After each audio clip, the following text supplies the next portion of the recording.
ठीक है, आपको शुभकामनाएं।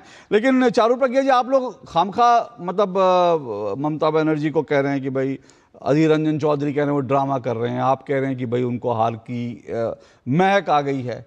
टीएमसी को तो ऐसा कुछ नहीं दिख रहा, वो तो पूरे कॉन्फिडेंट दिख रही है टीएमसी। आज की लाइन अशोक जी है, दीदी घबराई इसीलिए ड्रामा हाई। आपने बिल्कुल ठीक कहा। और मैं आपको उदाहरण देती हूँ, आपको समझ में आ जाएगा मैं ये क्यों कह रही हूँ। पहली बार इस बार वोटिंग के दिन दीदी भवानीपुर में बूथ से बूथ गई हैं और उनके चेहरे पर थोड़ी परेशानी सी झलक रही थी। पूरे दिन उन्होंने यही किया और उसी रात से ड्रामा चालू हो गया। किस प्रकार का ड्रामा? देखिए, पहले तो कभी उन्होंने वीडियो जारी नहीं की वोटिंग के बाद, हाथ जोड़कर जनता से विनती कर कर, अपने कार्यकर्ताओं से बात कर कर। ये डर का पहला संकेत।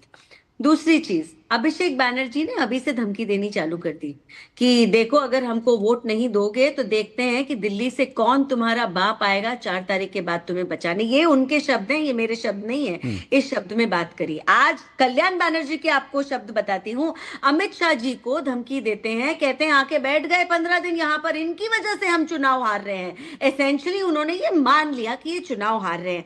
कल्याण बैनर्जी के बाद कुणाल घोष का बयान। कुणाल घोष का बयान तो इतना ज्यादा खराब था अशोक जी। कहते हैं कि प्री पोल हमको प्रोवोकेशन हुआ है, इसीलिए पोस्ट पोल हम वायलेंस करेंगे। न्यूटन की थ्योरी उन्होंने कही। न्यूटन की थ्योरी जो कहती है कि every action has a equal reaction. उन्होंने ये कहा कि अगर एक्शन ये है कि जनता हमारे खिलाफ वोट डाल रही है, तो रिएक्शन हमारा ये होगा कि हम और खून बहाएंगे। ये सारे संकेत हैं।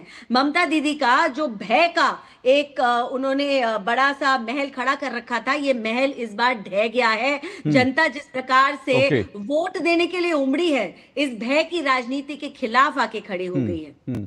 ओके, फिलहाल आपके 1.5 मिनट पूरे हुए, लेकिन बड़ी बात यह है कि अगर टीएमसी को, क्योंकि चारू जी मैंने वो बयान नहीं देखा, लेकिन अगर इस तरह का बयान दिया गया है किसी टीएमसी के नेता ने, मैं आपसे विनती करूंगी, अपनी टीम से बोलिए, अपनी टीम से बोलिए, इस बयान को खोज लीजिए और इस बयान को इस शो के दौरान जरूर चलाइएगा। बिल्कुल बिल्कुल बिल्कुल, मैं अपनी टीम को बोल रहा हूं, क्योंकि अगर ऐसा बयान दिया गया, हालांकि ऐसा बयान दिया गया तो कोई वो बहुत हैरानी वाली बात नहीं है। हैरानी वाली बात नहीं है, लेकिन हमें याद दिलाता है, बिल्कुल याद दिलाता है कि खून खराबे की राजनीति इनका यही तरीका है। नहीं, वो बात मैं बिल्कुल इस बात से एग्री करता हूं। मैं इसलिए कह रहा हूं हैरान नहीं होना चाहिए, क्योंकि पोस्ट पोल वायलेंस वहां होती रही है कि सेंट्रल फोर्सेस वहां तैनात रहेंगी चुनाव के नतीजे आने के बाद भी।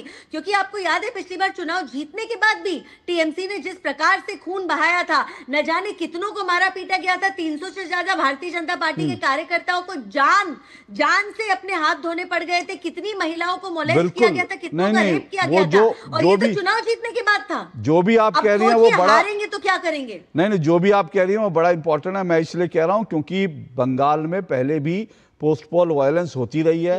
मेरी रिक्वेस्ट है, प्लीज कुणाल घोष का बयान ढूंढवा लीजिए। बिल्कुल, मैं अपनी टीम से कहता हूं कुणाल घोष का वो बयान जरा निकालें जिसमें उन्होंने ये बयान दिया है। क्योंकि जो है एक दूसरा बयान जो हम बात कर रहे हैं कल्याण बनर्जी का, वो हम चला नहीं सकते, क्योंकि देश के गृह मंत्री के लिए जिस तरह के शब्दों का उन्होंने इस्तेमाल किया है, मुझे नहीं लगता कि एक किसी भी चैनल को उतनी घटिया भाषा में कोई सांसद बोले तो उस सांसद को भी अपनी टीवी पर जगह देनी चाहिए, क्योंकि बहुत ही घटिया भाषा है जिस भाषा का प्रयोग जो है कल्याण बनर्जी ने किया। और फिर से कह रहा हूं, कल्याण बनर्जी इस तरह की घटिया भाषा का इस्तेमाल, उन्होंने तो अपनी सांसद महुआ मोइत्रा को नहीं छोड़ा था, उन्होंने टीएमसी की महिला सांसद के ऊपर भी जो शब्द कहे थे मैं दोहरा नहीं सकता। लेकिन ये सब चीजें, बहरहाल ये एक अलग विषय, लेकिन